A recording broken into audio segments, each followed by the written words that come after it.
Main part of today's activity is having you recreate these logos, and these logos really require a lot of the techniques we practice today in class, meaning you're going to have curves that move in different directions or are going to have to be broken with the Alt modifier key, or you're going to have to be able to clip the edge of a path so that you convert the nature of the path.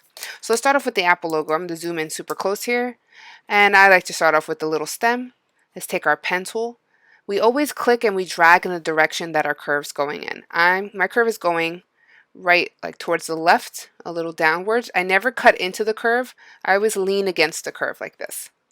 I can probably do this in less anchor points, but it's a little easier to control if I put an anchor point the middle of this curve and pull, and then maybe one more in the corner. Now this is where that little Alt button is going to come in handy, because if I try to draw it, I'm going to get that little bump here I don't want. So I can hold down Alt or Option, get that little modifier key, and pull my next handle to kind of lean against here, so I'll have a sharper edge. Click and pull, and close my shape. Click and pull. When you close your shape, you might get something like this happens. That's fine. Take your white arrow, your direct selection tool, just move your handle in so it's pointy again, and do the same thing on the other side. Okay, you can fill it with color when you're done, but I'm going to leave it as is for now. Let's go on to the body of the apple. I always like to start at the corner, just good habit. I'm going to click and pull my handle again in the direction of my curve. My curve is going to be going downward, so I'm leaning right on that opening of the apple. I'm going to click and pull middle here to have some control. I'm always leaning my handles and really slightly pulling them, not doing something extreme like this, because this gets really hard to control. Okay, and then I'm going to put another anchor point right around here. But this time I'm not going to click and hold because I want it to be a corner. I'm just going to click and let go. See how I have no curve here?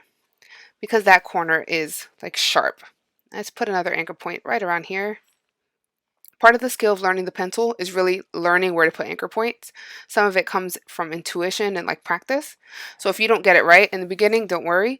If you have a few more anchor points than what I'm using, that's also fine. But really think about when things are curved. See, I'm clicking and pulling when things are curved. And I'm thinking about like cutting my curves in half, and that's why I put an anchor point. So I have more control. If I put a point all the way up here, it would be too hard to control. So I'm just clipping it in half. I feel like that's a good place. I'm clicking and pulling my handles. Again, never into my shape, but leaning right against the shape. I'll put one more anchor point right around here. Then maybe one right in the middle. And we're almost done. And we close the shape. And when I'm done with anything, I always go back with my direct selection tool and just clean things up by moving handles around. Do remember that every handle influences the curve above it and behind it. It's like a seesaw. So if you pull one handle to extreme in one end, it's going to affect the other end. So make gentle changes, and don't pull extremely hard on your pen tool or your handles, because then it'll look funny. There you go. That's how you make your shape. When you're done, you're going to fill your shape with color.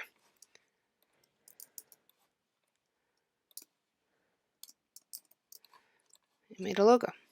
Now, as for the Twitter logo, it's this very similar technique. This one has a lot more sharp corners, so you're going to have to use that Alt button quite a bit. I'm going to start here at the wing, click and pull my handle against the wing. Probably put another handle here. But you see how it goes from curved, I'm going to swap this to the stroke, to like straight. I can't draw that. I'm going to get that weird little bend inside the feather. So I'm going to clip the last anchor point by hovering my mouse over it and getting that little upside down V. Then I can click and pull and create another little sharp thing. And again, I'm going to go back to the last anchor point, clip this handle, because the handle means a curve. I don't want a curve. I want a point right here. Now I can get a nice little sharp wing for the Twitter logo. Click on the last anchor point again, get rid of the handle. So you're doing a lot of like pointed into curves. So that technique always requires you to make a curve, then clip the handle so that the next line is not curved. All right, let's do one more here. Clip. Now this is way too wide of a curve for me to put only one anchor point. So I'm going to kind of put one around here, and I'm clicking and pulling my handles to line up. And then maybe I'll put one right at the corner. So I just cut it in half. It's a little easier to manage. Mine's a little too rounded, but I'll clean that up later. The handle's going into the beak of the Twitter bird, so I'm going to just clip it by clicking on the last anchor point, just like we did on the wings. If I mess up, which I just did, I undo, going to clip the last wing. There we go. Clip the last anchor point. That's what I meant. Click and pull. I'm always clicking and dragging to make a handle, and then I don't need the handle for the other side, right? Because this handle is saying I have another curve lined. In this case, I don't. So I just click on the last anchor point and clip that handle. Click and pull. And I'm going to do it again because this handle is going right into the bird's head. Now I'm going to make a curve line. Always, again, thinking about like how to control my handles. So I don't want a giant curve. I put it in half. Maybe a little less than half, but that gives me more control. All right, I'm going to go to my last anchor point, clip it, and we are almost done. Click and pull, and click and pull. And then just like I did with the other one, I'm going to clean this up. Take little anchor points, moving them around. If this video helps you with anything, it should kind of give you an idea of where to put anchor points. They don't have to be in the exact same location as mine, but you can kind of see how many I used. You shouldn't have like 55 anchor points because then your Twitter bird is going to look really bumpy and we don't want that.